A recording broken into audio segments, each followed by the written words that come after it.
That's right.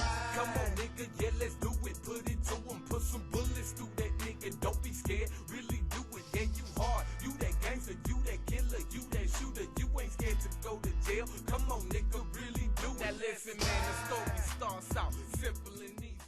Riding across Detroit, nothing new for decades. In part, the hood resembles a war zone. As time passes, more and more buildings abandoned and set on fire. Far from the iconic image of the industrial centre, the real Detroit is an illustration of the negative side of globalization, the consequences of the communications and information age, the roadside of the digital highway.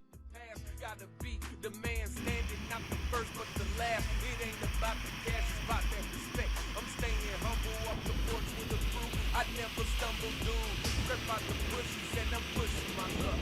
I just pop.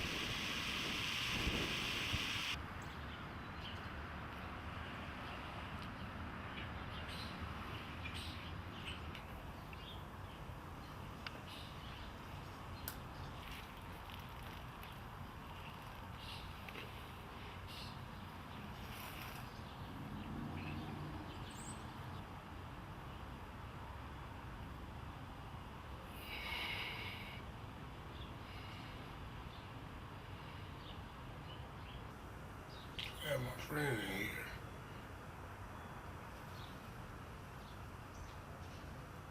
That chicken that whatever coming so she might bring me some meat. Do many people live here in this apartments? 4. 4 people. Is it is this vicinity dangerous for Very. living? Why? Yeah. Why? Because they be killing people over here. A lot of gangs run through here, initiations. What did you do in Ford? Just put on tires on the assembly line. Mm-hmm. I mean, the automobile industry is going into China. You know, we losing a lot of jobs here, especially in Michigan.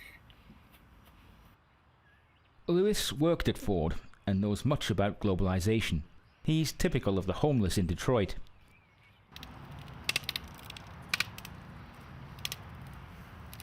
There are more than 15,000 of them in the city. They are enthusiastic speakers when it comes to the reasons for their problems. Businesses that are going from the United States, there's a lot of business going, like Canada is getting some, Mexico is getting some because it's cheaper labor. And they don't have to pay as much hospitalization and union dues and all that stuff, and their employment and the rate of pay is a whole lot cheaper, so that's where they're going. There's no work in Michigan. Even people with degrees really. having a hard time getting work. If you ride around some of the neighborhoods, east side, west side, all you see is vacant houses. Yeah, you got doctors and lawyers. All you see is vacant houses, man. When you see those white pieces of paper in that window of that vacant house, that means they was evicted. Yeah.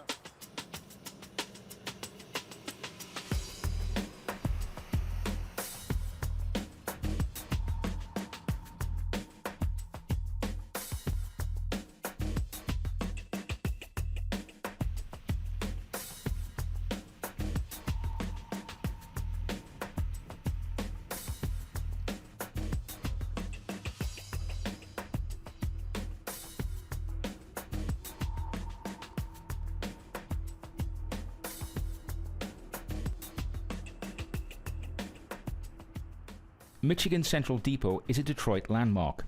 It tells a lot about the city's history and its path of industrial development. Built in 1913, it used to be the symbol of new modern times and prosperity.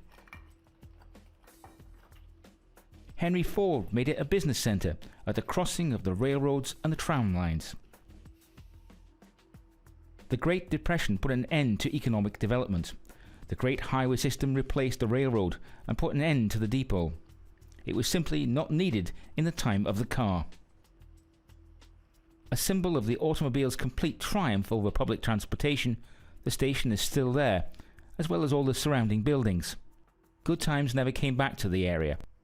Some of the buildings were used as storage until the early 1990s, but at some point people left completely. They left all their stuff inside, like it was infected with a deadly virus. But the real reason is simple.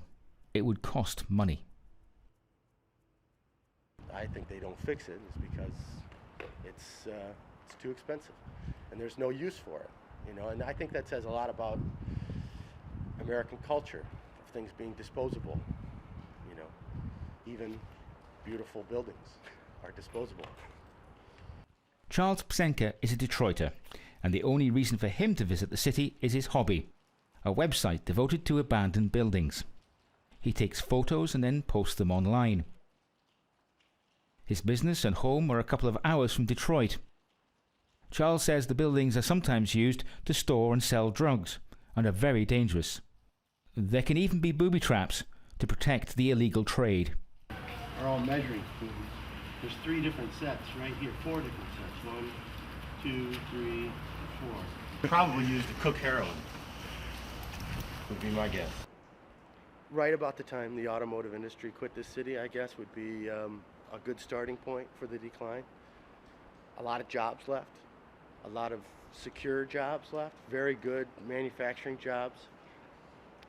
A lot of that maybe had to do with the unions, that the unions fought so hard and so well for the workers that maybe the companies couldn't afford them anymore. I mean, casinos. Make sure you film the casinos before you leave town. They're beautiful buildings, brand new, gorgeous buildings. And the areas around them are also brand new, beautiful, and occupied. Lots of people going in and out, lots of money being spent. It's all based on gambling, though. You know, and the city makes a good amount of money off of that.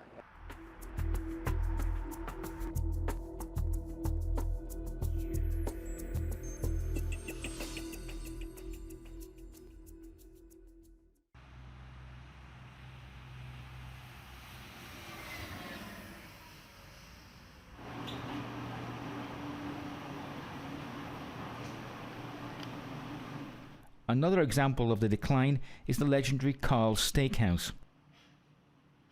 It's been here for almost a century and once had dozens of waiters and cooking staff. You say that motherfucker in Russia, forget about it. Huh? This America. No, it's all right. This America.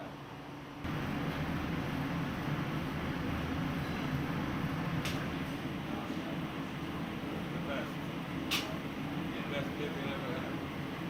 Today, Chef Yanis and waiter Max are among the few members of staff.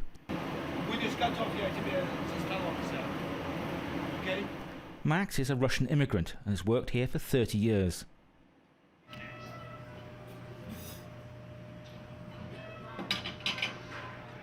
Years ago, you couldn't come into this restaurant.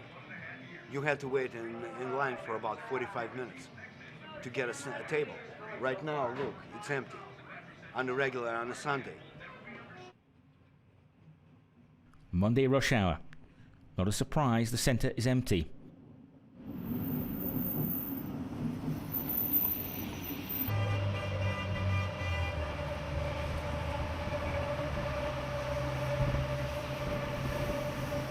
Dozens of buildings here are abandoned, including 12 of the skyscrapers.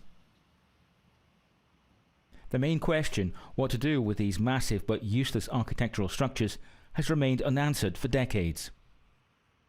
The only giant in this ghost downtown is the General Motors global headquarters, the Renaissance Center. The industry leader has its offices here. But the manufacturing facilities are in areas where labor is cheaper. The nearest GM plants are right across the river in Canada. The country gives incentives worth hundreds of millions of dollars to GM and other car makers in order to create more jobs for its citizens.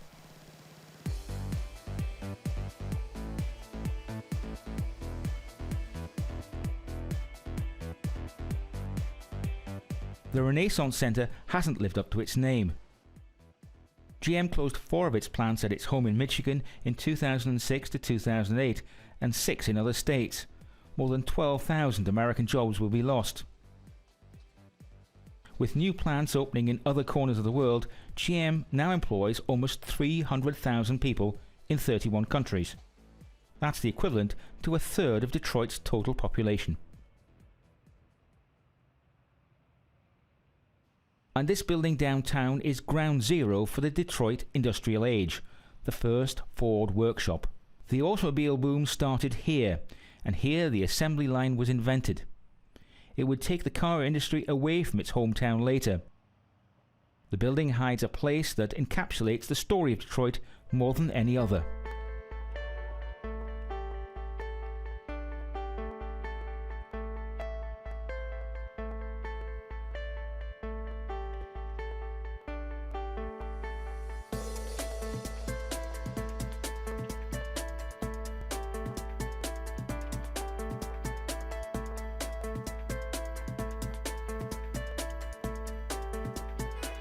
The Michigan Theatre, built in 1926, used to be the biggest in the city.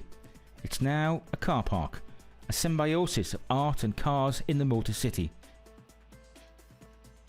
The theatre lost the struggle with television as the people moved out from Detroit. After the theatre was closed in the mid-60s, it became a porn cinema, then a rock club, but neither were financially viable. Only car parking for the workers at the office buildings nearby proved to be a money earner. A tough but profitable decision. June and Lester Thompson are architecture and history teachers in the University of Michigan and work on various learning projects about the city development of Detroit. They call the total dependence on automobile manufacturing Detroit's crucial mistake in the industrial age, and the main problem began with the modernization of the industry. They wanted to have a long assembly line. And they couldn't make a long assembly line unless they had more land, because they couldn't do it with 4-story factories. So they were beginning to look for a land to allow them to have these long assembly lines, and they began to leave the city. Whites began moving out to the suburbs, but blacks were not allowed to move to the suburbs. And so you had an increasingly black and poor population that was concentrated in the central cities. The developers are now seeking to breathe life back into the city streets, and some solutions turn upside down our understanding of a city. The class that I worked with this semester, there was so much vacant land in the neighborhood that we were working with that we actually thought that one of the best options would be farms, to turn some of the vacant land into farms. I think the meaning of the word city has already changed. Yes, it has already changed for Detroit.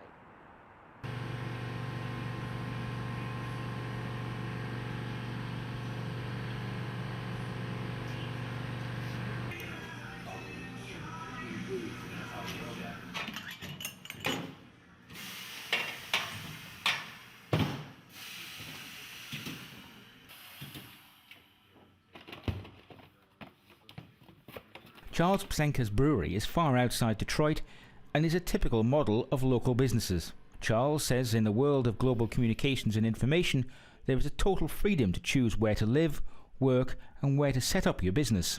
And that is why the city as a civilization hasn't survived the changes. The city of Detroit has been facing some attrition lately. Within the past several decades, it's been declining in population. Last statistic I heard, the city of Detroit has about 800,000 people that actually live within the city proper, whereas the greater metropolitan area of Southeast Michigan is over 4 million. So, you know, there's a lot of people that live around Detroit but don't actually live in Detroit. I think the world is shrinking, so I think it's inevitable. Globalization has an impact on us with everything from our bottle prices to our hops to the malt. And, you know, globalization makes it perhaps easier for us to sell beer in places like Japan or Denmark, which may have been a little bit more difficult, say, a decade ago.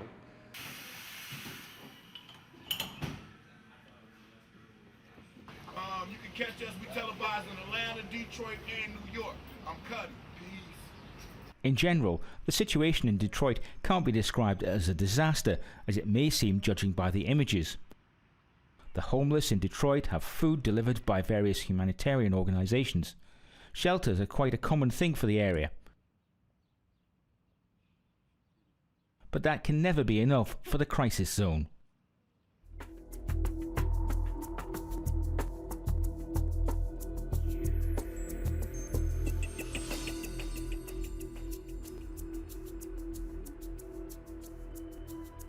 Some people, you got some people that just like to mess with the homeless people, you know.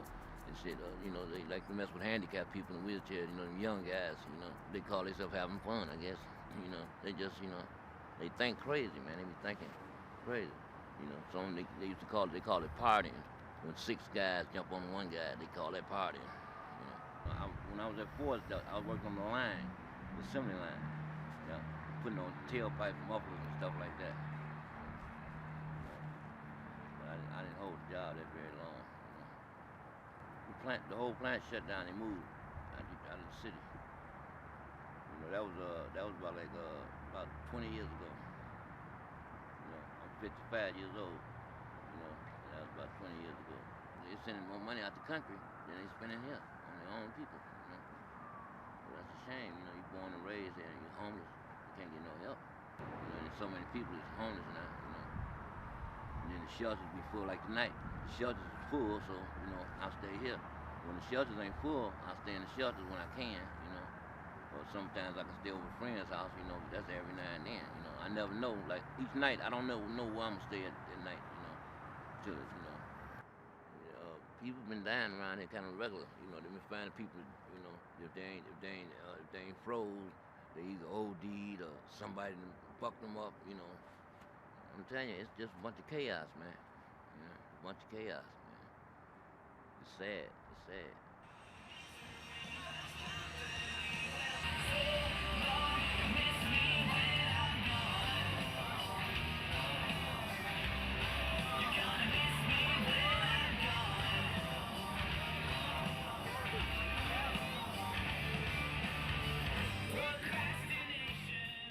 So who will miss the city when it's gone? Workers in the car industry headquarters, the managers of global sales, the people who work in the few remaining skyscrapers downtown. And what will they miss? The spirit? The mood of the city? It appears the era of the urban giants in the Western world is passing, and Detroit is becoming one of the first ghosts of the industrial age.